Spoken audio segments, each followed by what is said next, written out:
Welcome back to the network of Viking. In today's video, I'm going to show you how you can configure a loopback interface on your Cisco IOS router using Python and NetMiko particularly in this case.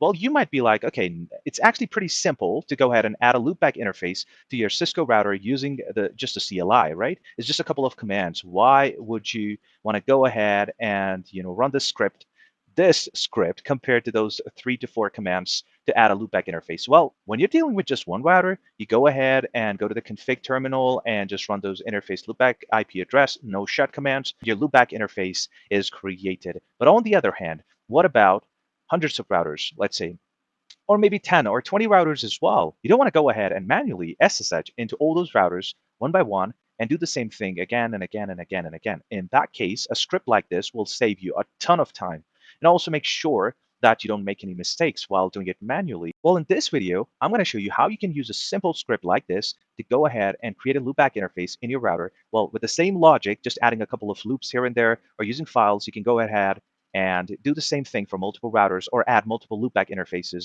All right, so I'm going to go through this script line by line. And if you're someone who's new to Python, don't worry, you should be able to understand it. I'm going to try to explain as much as possible. But if you're someone who has no clue what Python is, then I would say go through the basics first. But then again, I'm going to try to explain it as much as possible, and I hope that you'd be able to understand it. So let's take a look at it one by one. So the very first line where we say from netmiko import connect handler. Now, connect handler is the class that we're importing from the library called netmiko. And why are we doing this? We're doing this because we want to SSH into the Cisco IOS router. And without this, we won't be able to SSH into that router, right?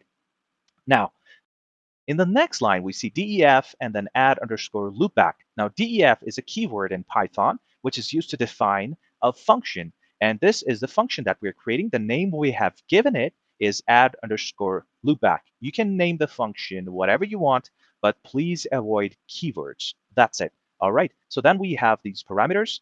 This is hostname, username, password, loopback ID, IP address, and then subnet mask. Now, hostname is the hostname of the Cisco IOS router. And then you have the username, which is the username of the admin, and the password of the admin, the loopback ID that we want to create, the IP address of the loopback interface, and the subnet mask.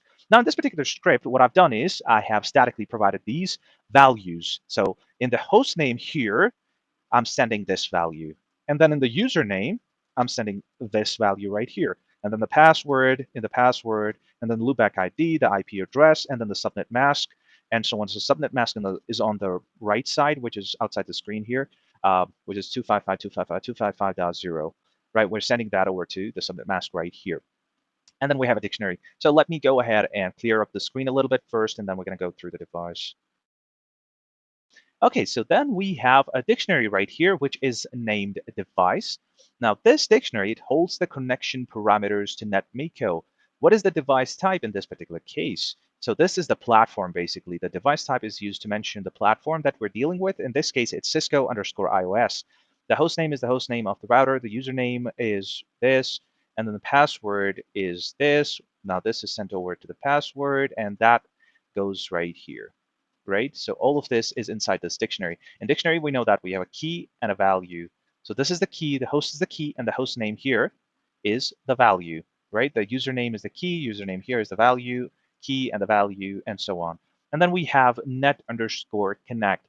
Now this line, it creates an SSH connection to our Cisco iOS router using the parameters in this dictionary. So you see the star device, this device, as you can see right here, right? And then you have the connect handler class, and this is just a variable. Okay, let me go ahead and clean it up a little bit.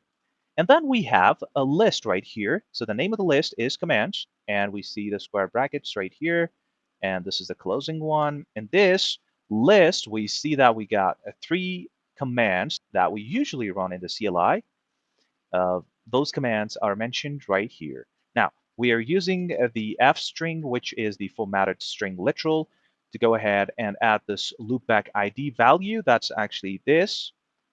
And we have gathered it here, and then we place it directly right here, right? So we're saying interface loopback like you'd say in the CLI of the router. So interface loopback, loopback ID. IP address, the IP address, which is this, and then the subnet mask, which is this right here, right? I mean, on the right side. and then no shutdown to make sure that the loopback interface is up. Okay, then we have this line net underscore connect, which we defined right here, right? So net underscore connect dot send underscore config underscore set, and then we have the commands list. Now this is used to send a list of configuration commands to the device in the configuration mode. And in the very next one, we're saying, hey, save the running config to the startup config. And then we are closing the SSH connection cleanly. And then once we run this program, you'll find that if the loopback is added successfully, you'll get this message on the screen, which I'm going to show you right now.